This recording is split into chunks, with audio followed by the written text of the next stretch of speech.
yawe yana kibali, yawe yameeleza madhumuni ya maandamano hayo, na kama nilivyosema, kwa mujibu wa sheria ya polisi na polisi wasaidizi sura ya 322 imeeleza mchakato wa namna ya kupata kibali.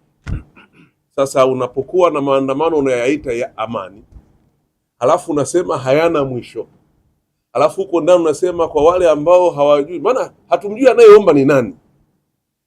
Mtu unasikia kama anasema wale watakao kuwa hawajui kutumia silaha wawaachie wenye mafunzo ya kutumia silaha. Sasa unajiuliza, haya kweli ni amani? Haya sasa, hata ni amani basi angekuwa na kibali, basi yawe na mtu anayeomba tunayemjua, hana address, yupo kwenye cyber space huko.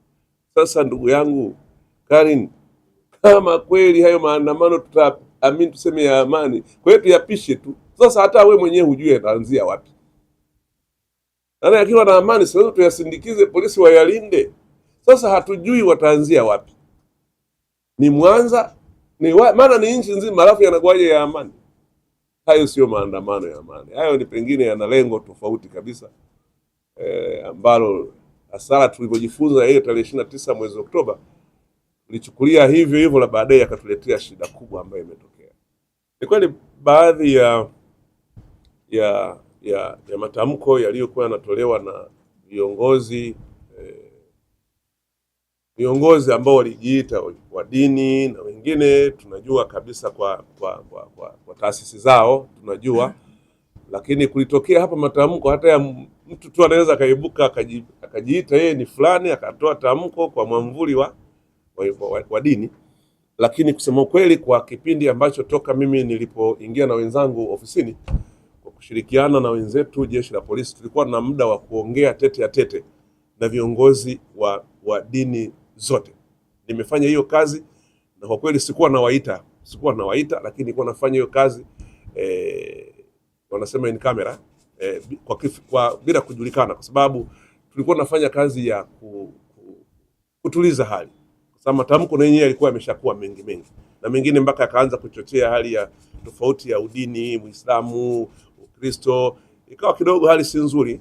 Lakini nataka nichukue nafasi hii kuwashukuru sana kwamba mazungumzo tuliyofanya na viongozi wa taasisi kubwa chini ya umbrella organization zao, wakiwemo CCT, wakiwemo PCT, na wakiwemo Teki, wakiwemo Kwata, yamekuwa na mafanikio makubwa.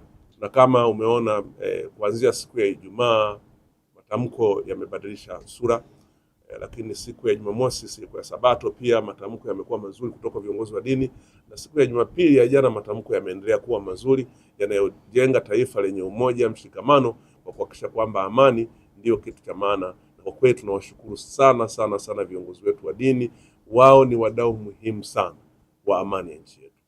Wao ni wadau muhimu sana kwa sababu wanatulea katika nyoyo zetu, katika roho na miili.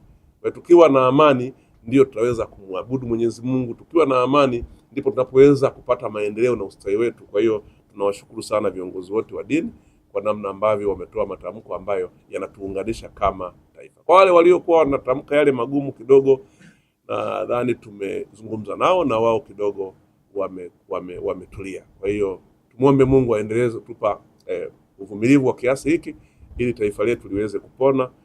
Maana mambo haya yametokea katika nchi mbalimbali na yameleta hasara kubwa sana, lakini kwetu hapa tumuombe Mungu asimame na sisi tupite salama katika kipindi hiki.